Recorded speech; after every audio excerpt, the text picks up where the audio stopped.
How many people in the US do you believe are currently single?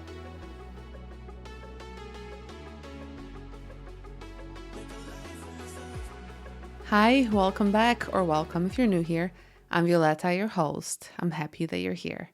Before we start with this episode, I do want to let you know that I am aware that I do have listeners who are not from the United States. So I will definitely do another episode where I do an episode about statistics that are about singles all around the world, not just in the US. But for the sake of this episode, this one is just about the US singles. So I apologize if you're not from the US. Okay, so let's get started. So, for the sake of the statistics, and I will attach the links that I used for the statistics that I did find. For the sake of this, single means adults not married, not living with a partner, not in a committed relationship. If you know me and you have listened to episode 2, which I also highly recommend, if you haven't listened to episode 2, go listen to it. It is a very long one because my very first 2 or 3 episodes were super long.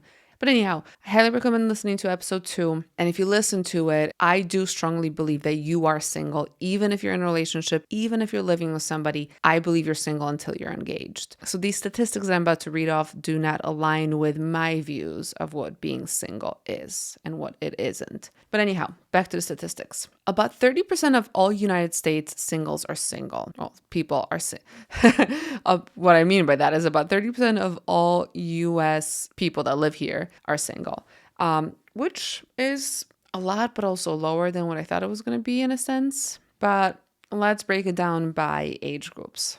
So in their 20s, about 47% of people are single, which seems about right. Honestly, that also seems kind of low. Men in their 20s are more likely to be single than women. So they're estimating that about 60% of men are single when they're in their 20s. And this group peaks because, there's nowadays we marry later, people cohabitate later. People are focused on their careers and education, and it's kind of like a transitional life stage being in your 20s, and a lot of people are still just having quote unquote fun. Now let's look at the 30s. Historically, this is the lowest overall rate of singles, and I believe that because even right now it feels like I cannot find most people who are in my age bracket who are single. 20 to 25% of people in their 30s are single, which kind of again seems very high for me. Because it seems like everybody that I know, besides people from my walking club, obviously, are not single. And I do live in the suburbs, so that also might have an effect on that. But yeah, I can definitely confirm because finding someone my age to date is hard with a capital H. People in their 30s are more likely to be married or in a stable partnership than younger or older groups, according to what I've been finding.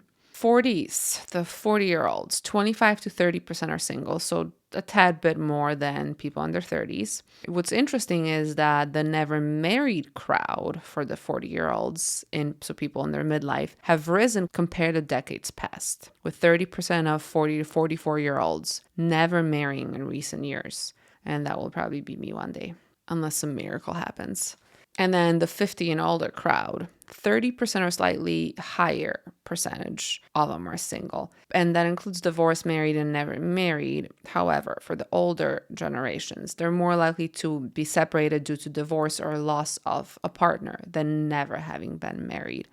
Obviously, there's going to be some who have never been married, but that's less likely than divorced or widowed or just separated. So overall, with the trends, there's definitely a trend of delayed partnerships, so people marrying later in life and entering long-term relationships later too. Obviously, depending on a different life stage, people might want to either stay single or maybe are having a hard time finding somebody because they're so busy. If somebody's prioritizing careers or education or travel, they might have a harder time finding somebody to date, or they just might not want to be dating at all.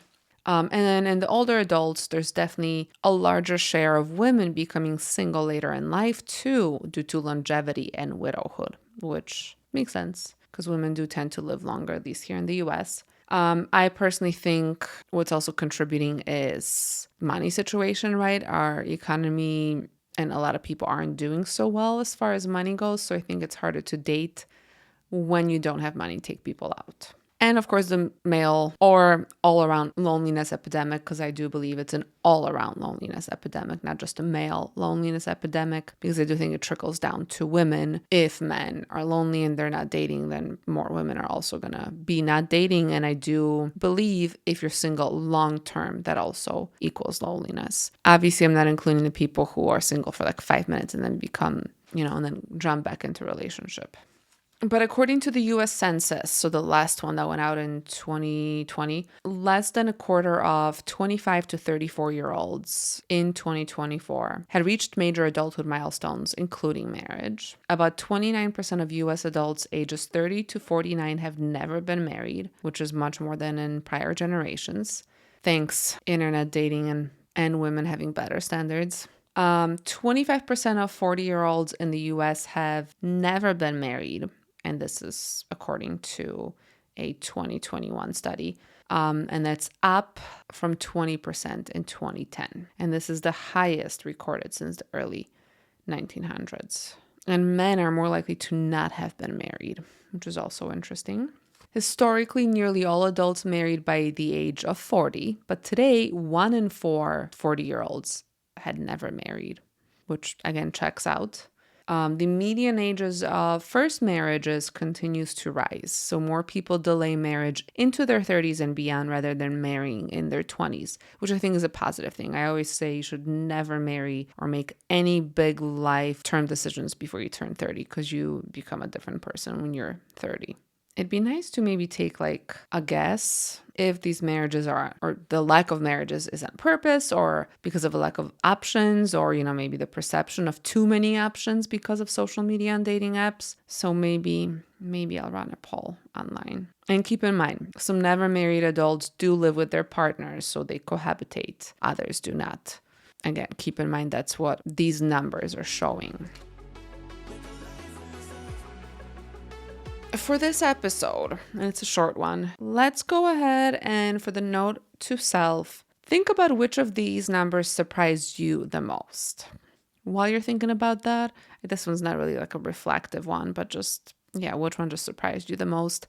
I'm going to go ahead and dance because you know me, I love to dance and think everybody should dance once a day at least. If you haven't already, please subscribe or follow the show. I really appreciate you listening.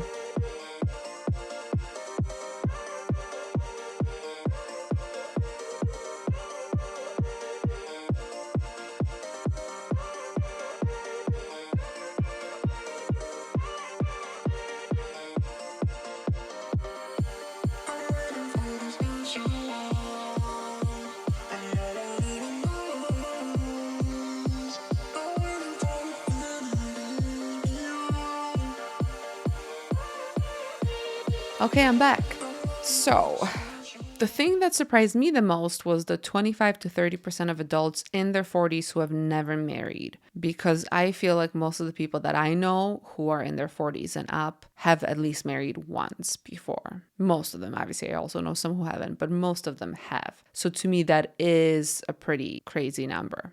This is kind of a weird episode because normally I think my episodes are just more reflective, but I figured every now and then we could probably throw in a couple of episodes with just some statistics because I don't think we really talked about, what's considered single, what I consider single, and, what are some stats regarding those. But so let's go ahead and finish off. If you haven't rated my podcast yet, please do me a huge favor and just take like a couple of seconds, minutes, whatever to give me a star rating. And if you're able to actually leave a review, I would truly appreciate it. It helps to show this podcast to other people. But either way, always, thank you for listening to me. So the glow up for this week. Since there's huge numbers of adults who have never been married, so if you're like me and you're feeling some type of way about never having been married and kind of quote unquote behind, but again, as always, even if we're late or right on time, but if you have felt behind all the people in your life who have been married, know that you're not an outlier technically.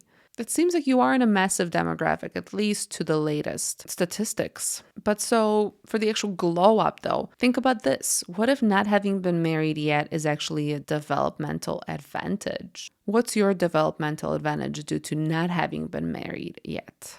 Or if you have been married, think about maybe what yours is since having gotten divorced. What have you learned through being single since being divorced?